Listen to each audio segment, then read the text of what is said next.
episode number 150 of the Cozy Corner of Cinema, being recorded on Thursday, February 13th, 2025 at 8:58 p.m. Happy early Valentine's Day, although when you're listening to this, most likely it will be on Valentine's Day, unless you're staying up late to check out this upload on Spotify and YouTube, then that's all right. But of course, if you're listening to this on any other day of the year, then it's completely irrelevant. But we're just going at the time this is being recorded. So, yes, here we are. It's February. The nights are still cold. Uh, the snow is still falling, not at the current moment, but is steadily falling. We had some real gnarly freezing rain earlier, so make sure you're giving yourself enough proper time to leave, to go wherever it is you need to go. Take it slow, drive slow. Don't worry about maniacs on the road who want to go crazy fast. Just let them do their thing. They're gonna cause more issue to them than they are you. So just don't succumb to that kind of peer pressure nonsense. Just do your thing, man. In all facets of your life, don't go with the flow, don't go with the crowd. Be your own person. If Joe Schmo is telling you, hey, next weekend, let's go out and let's do this and let's do that and then let's go do that. It's like, what do you want to do? Or do you want to work on your creative endeavors and your passions, or do you want to go around and sit around and do nothing with your life, man? There's no wrong answer to that. It's all about what you want to do, but it's just important to not let other people kind of dictate your life and sort of have an agenda for you when you are at the forefront. So if you gotta write those screenplays or write those novels or work on an instrument or anything like that, then you gotta put in the man hours, man. And not be dilly dallying around. But it all comes down to what you want to do. That's ultimately kind of the point of it. Point of your own life, man, is to kind of go in your own direction and kind of do your own thing. Anyways, man. So 2 episodes ago, we were talking about all 9 of the Best Picture nominations for this year at the Academy Awards, and I finally have seen the newest one, or at least I'm not okay, not the newest one, the one that I hadn't seen previously. I wasn't able to. This is from the film is I'm Still Here, directed by Walter Sales. And Walter Sales is a great filmmaker, directed a film I'm a big fan of, Central Station from 1998. That's just a really, really brilliant film. I talked about that on my top 10 favorite films of 1998 episode, but he's also done some other work. He's done The Motorcycle Diaries is probably his other big one. He did On the Road, which I think is based off the novel, I would assume, at least just judging by that title. Yeah, based off the Kerouac novel. Anyway, so he has his new film. This takes place, and I'm going to go over this briefly. I mean, people are talking about it and stuff. I'm not going to go too in depth into it. I just wanted to mention it because I talked about the other 9. But it takes place in Brazil in the early 1970s, and we follow this mother, Eunice, played by Fernanda Torres, and she's taking care of her family. They're on vacation, and things are going well. The film is getting along. There's some great, kind of moments. They're all goofing around. They're all laughing. They find a dog on the beach. They adopt the dog. Things are all good. And it's interesting kind of watching this film, not even knowing what it was about, because I had seen the trailer before at the cinema, and still was unclear. So I don't know how much, I'll get into specifics on this. I kind of want to be as vague as possible. But basically, there comes a point where she has to be the forefront of the story, kind of hold this whole family unit together and sort of find out an answer to a question that is affecting her life. And it's a very well acted, well directed film. I mean, people say it's difficult to kind of tell with foreign languages whether or not they're accurate, but I think if you're able to still be convincingly put into the emotion of the film, I think, and you're not familiar with that's not your traditional language. but you're still emotionally wrapped up in the performances. Then I think that is a good sign there, and it's a good film. But again, I do think that this is not a one of the stronger years for the Academy Awards in terms of the Best Picture nominations. I think this is a good film, but I wasn't quite as enamored as I think some of the buzz I've been hearing about it. Um, you know, and I mentioned before, I don't look at any of that nonsense or anything like that. But some of the acquaintances I follow on Letterboxd, they had real kind of high remarks to say about it, and it is a good film. And perhaps if I had known more of the plot going in, I would have been able to adjust to the pacing of the film more, because the pacing, in particular, is really what kind of throws me off on this, man, because there's just a long section of the film that I just really was not terribly engaged. In the narrative or emotionally at all. There's just like one long stretch that I thought really dragged, and I thought, boy, oh boy, I really hope this isn't the whole film, because this is gonna really make me feel the runtime on this, and it isn't that. When we actually get back to the family and we get back to their lives, I think that's the strongest stuff. Their dynamics. It feels very natural, feels very nostalgic. In a weird way, it's kind of reminded me of Alfonso Cuarón's Roma at times. Just the setting. I mean, that wasn't in Brazil; that was in Mexico. And but just follow this older kind of female character taking care of his family in the '70s. I think that one was in the '70s as well. And Roma's a good film, but ironically, I think I kind of feel a lot of the same feelings, which is it's a good film, but doesn't really leave with me much. And Alfonso Cuarón and Walter Sales are both solid filmmakers. But I think really with this, the pacing really kind of threw this off for me, especially when it comes to the ending. The ending of this film, I mean, boy oh boy, the movie's over. The movie ends about 5 times, man. You think it's gonna be over, and then it just goes on for another scene. You think it's gonna be over, and it goes on for another scene. And then the jumps, movie's over, and then it jumps ahead in time, and we go, whoa, okay, what are we doing here now? We're jumping ahead in time. This has surely got to be the end, and we get another piece of information, and we go, all right, well, at least I'm sitting there going like, all right, well, this could have been. A little blurb you put at the end of the film in the credits, but yeah, it's all right. It's actually, it wraps itself up nice.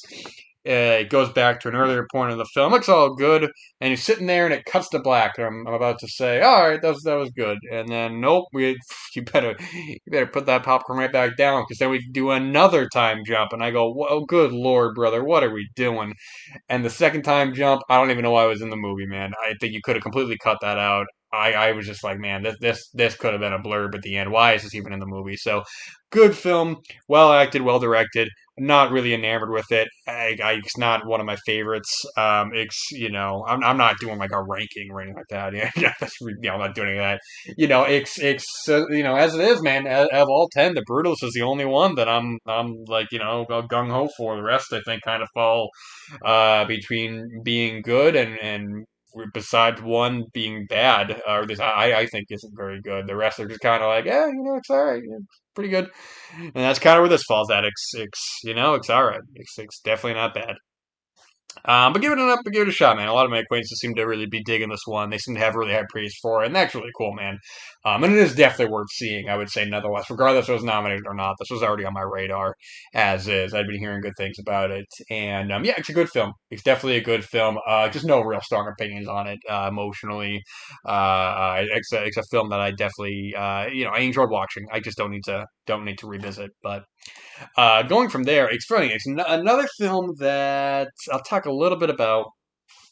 A couple episodes ago, I was thinking about discussing two upcoming reboots that I was curious, like, what is going on with those? And one of them was the Toxic Avenger remake directed by Mason Blair. And is it Mason or Macon? I've heard it both ways. It's Macon, but he's worked with Jeremy Saulnier in a lot of his films.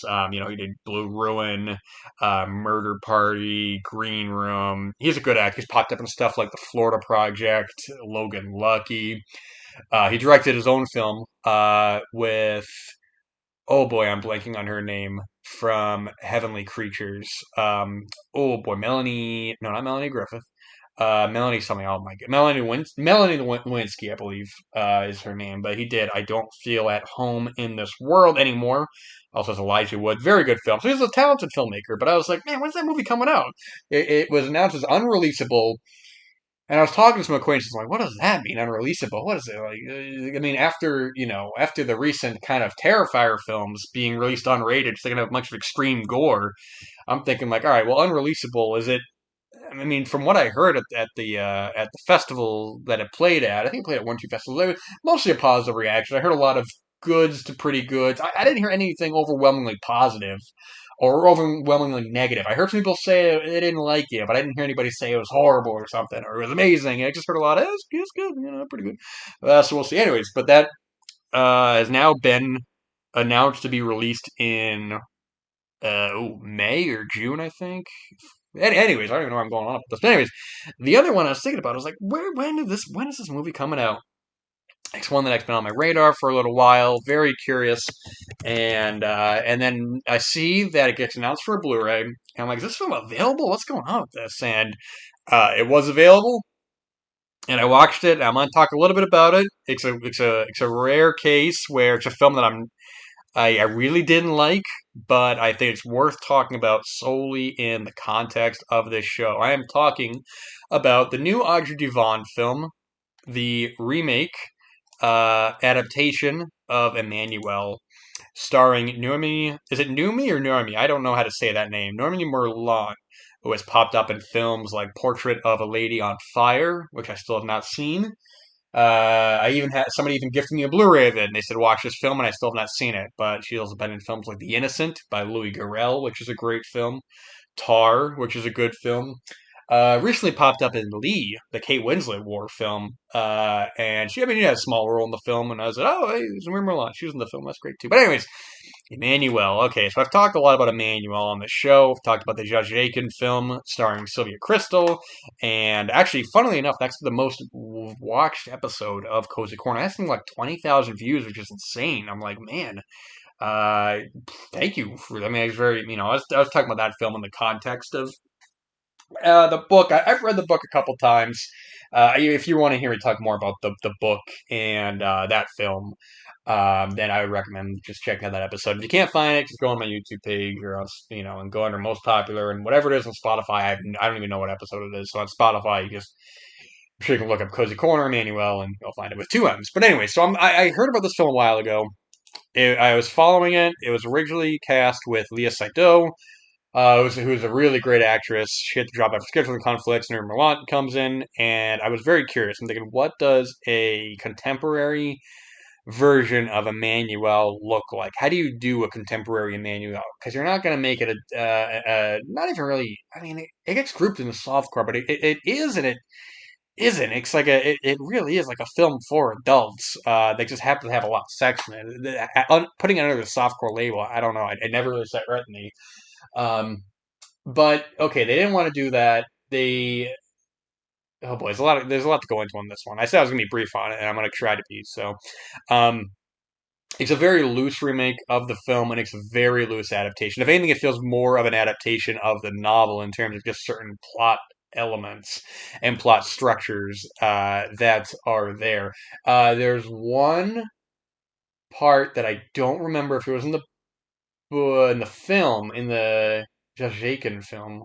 Is there Jakin? I'm probably saying that wrong. But anyways, so 2024, an Emmanuelle film. Audrey Diwan is a talented filmmaker. Did that the great film Happening a couple years ago. Really excellent drama. Nonetheless, a solid actor, actress, whatever. We also have other actors in the film. Naomi Watts is in the film.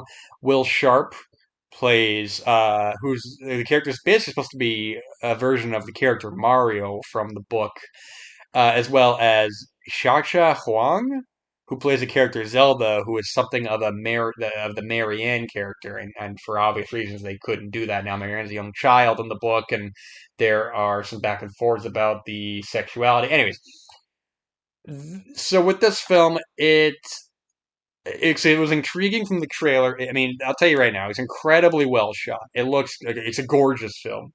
It's a stunning film. There's a lot of great interiors of this hotel that Emmanuelle is staying at, it's a very very loose adaptation. I mean, the big thing, it changes the destination from Bangkok to Hong Kong.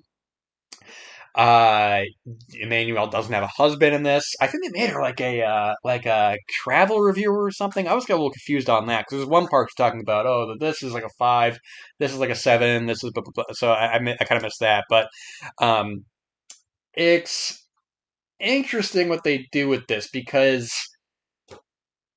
they don't really do a lot with the material, which is fine, but the fact they don't really do much of anything. I think the character of Manuel this time is pretty uninteresting, honestly. She's not really given a lot to do, which is ironic, being at the central focus of the film. She's really kind of wandering through these scenes, seemingly aimless. I mean, the plot itself is really non-existent. I mean, it's these people, they're trying to figure out what's going on with this character, Kai, played by Will Sharp. He's a very elusive character. They're like, well, he has the best room, but he doesn't stay in there. He's never around for breakfast, blah blah blah. And then the way the plot structure goes, it's like Emmanuel just kind of like asks him. It's like they're like, we can't find anything about him, and you think, oh, Emmanuel's gonna maybe seduce him, or maybe he's gonna have this allure about her. Get a sip of this seltzer. She's gonna have like this allure about her. Maybe she's gonna like talk him into these ways, and when I say seduce, I don't even mean like like he has to go out and have sex with them, but maybe be like, ooh, I'm different from these corporate types. I'm more cultured. But no, she really is just kind of like, what are you about? And he just says, oh well, it's this and this and that and that. And what it takes from the novel, there's a couple things it takes from the novel. The beginning, the opening on the plane. I mean, it's just that setting. Because in the novel, it is more sexually explicit. Of course, she is attracted by this stewardess or this flight attendant, someone whatever, and has sex with two guys. That's not really in here. There's one guy she has sex with, and then immediately, what kind of stood out is the way that the sex is directed. It's very brief and very unerotic. It's almost shot as if Manuel doesn't even like it, which is bizarre because it's a character who's primarily known for her freewheeling, free living lifestyle, and a big part of the book is her ideologies being challenged by not just Mario, who is a what I've always seen as a pseudo intellectual, but also even a character like Marianne, who's a young girl who is intimidating this older, uh, uh, uh, supposed to be sophisticated kind of woman, but is really kind of taken aback by these sort of accusations made by Marianne. But here it's almost like, she doesn't. It doesn't seems like she doesn't even want to do it. She doesn't even want to have sex. She's sort of just like she invites him over. They do it. It's very very very brief, and then it's like, why is that even in the movie, man? What's going on here? And then later on, she's at a bar. She overhears a couple talking, and she joins the conversation, and they have a threesome. But again, it's shot like bizarrely. I mean, it's a very brief scene.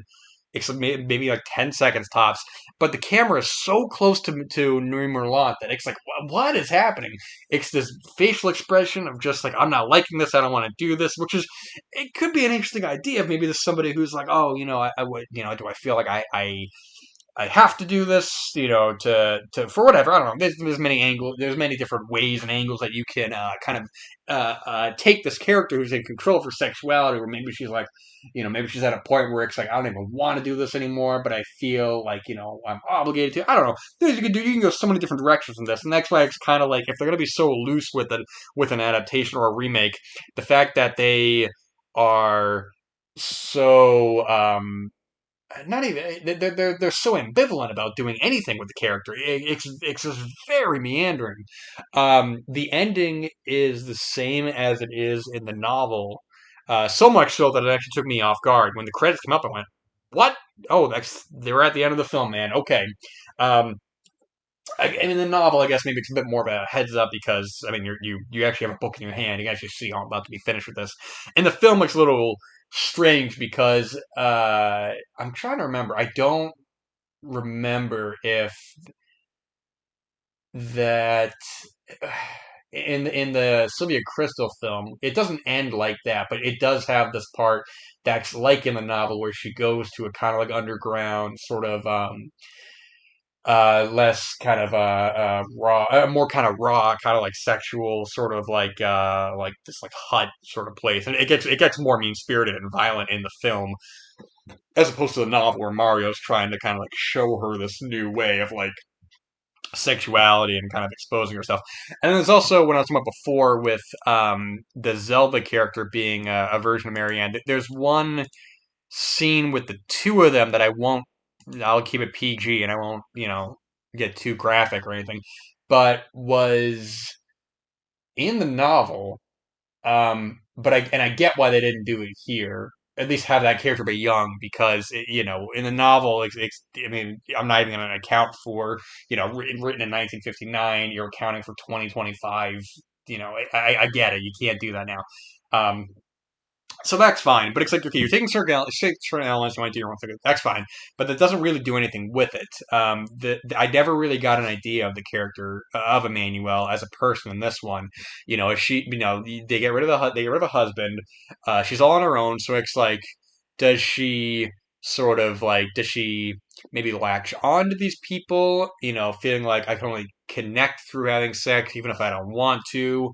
Does she enjoy this kind of bourgeois lifestyle? Does she yearn for something more? It's like ideas that they don't really do a lot with, and that's why I was wondering myself without even sounding smug, but or because it's very easy to kind of sound like that, but I was thinking like if they're gonna put all this time and money into it, I don't know what we're supposed to get out of it here. Not that we're gonna walk away with like a message. It doesn't have to have a message as long as the film is good, but because they're doing such a drastically different kind of take on this character, I don't know what really the goal was with this version. They don't really raise any new ideas. They don't really do any ideas with the character. There's no sort of exploration of this character, especially in a contemporary society. I think there's so much that you can do with that. How people, dating apps and stuff. People are just going online to like hook up and stuff. What does this mean for this character?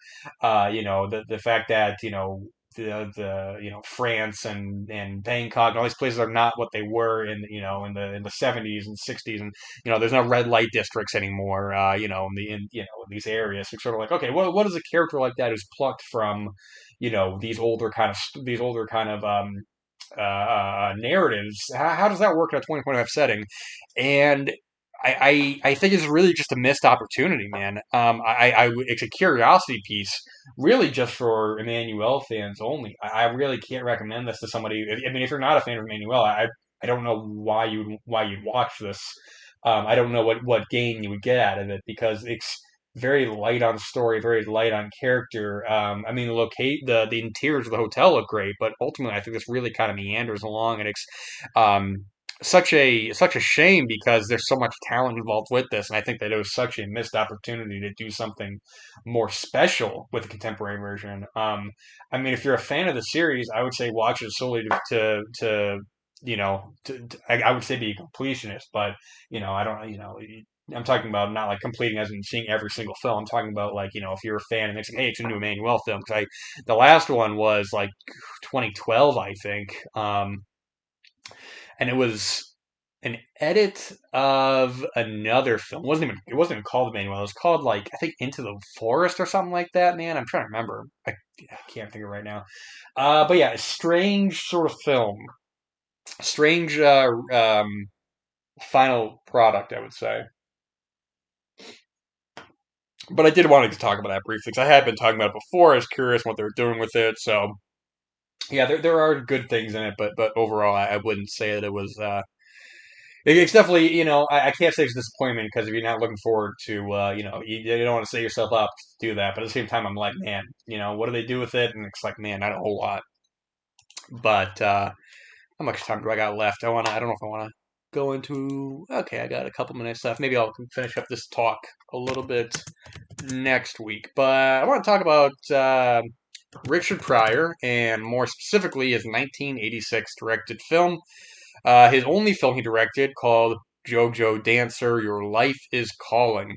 semi-autobiographical tale of Richard Pryor, who is playing this character JoJo Dancer, who is a famous stand-up comedian, and Richard Pryor in real life in 19 what was I forgot what year it was, 80 or 82, famously was freebasing on cocaine and ended up lighting himself on fire and running down the street. And but this film uh, takes that same kind of takes the same story basically. We follow JoJo Dancer, who is in the hospital having horrible burns.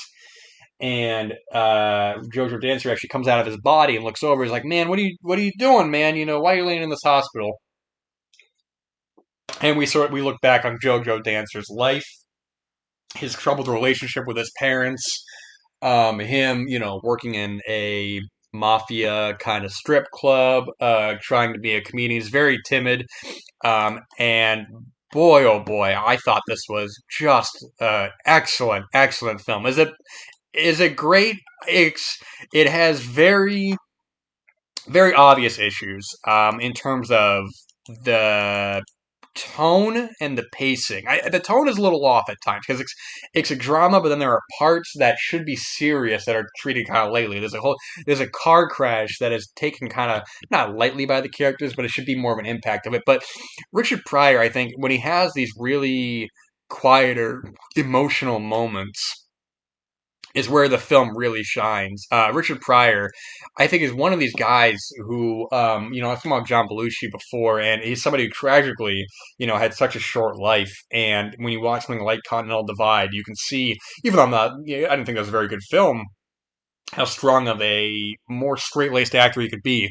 And Richard Pryor is that as well. I mean, Richard Pryor, lived a lot longer than a lot more films, of course.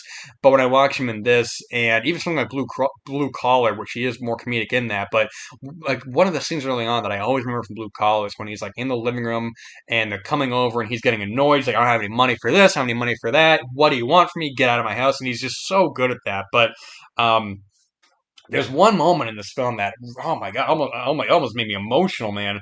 It's when, so throughout the film, he's kind of like reacting a little bit to like these things going on. It's like, man, what are you doing here? Like, oh, this is ridiculous. You gotta get out of here, man.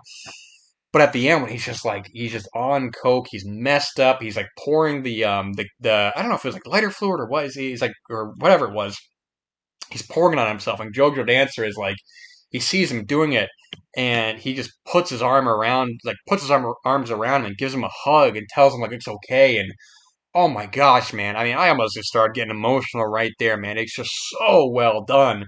And sort of this idea of just like, if you have a second chance, what are you going to do with it? It's a miracle that he didn't die. And, but just a really strongly directed film. Just, boy, oh boy, one of my favorite things I mean, it's ridiculous to say watch this year. It's only February, but one of my favorite things I've watched this year. And it was interesting to watch afterwards as a companion piece was his Live in the Sunset strip from I think it was 1982. Okay, so he had to have done it in 80, I believe. And it's his first special he did since being burned, and he addresses it, and he talks about it's a traditional stamp special, but he talks about what happened in the situation. There's definitely a lot of pain there, but he's able to laugh through it. And I think that, initially you come back and you laugh through it, you make the jokes and all that, but JoJo Dancer feels so intimate and so personal, even if it's not 100% autobiographical, but the fact that so much of his real life stories in there that it feels like he had to have years to really kind of properly live through this and use this film as a form of catharsis to really sort of get these feelings out and really kind of come to terms with where he was at his point in his life. I want to talk more about Richard Pryor next week, but time is not on my side, as never is. So I'm going to talk more about some of this next week. But hey, man, it's cold out. Make sure you're wearing your jackets. You stay inside. Work on your art. Boy, oh boy, man. You better. I tell you, I'm going to start wearing sunglasses, man, because the future is looking bright. It is just such a wonderful time to be alive. Sitting here on the floor, boy, oh boy, there's so much work to be done, but we're gonna get it one thing at a time. And my gosh, it's just such a beautiful life to live right now, man. So hey, God bless you. Take care. I'll be back next time. Thank you to everybody who's been listening, watching, commenting, everything like that. God bless you, man. Thank you so much.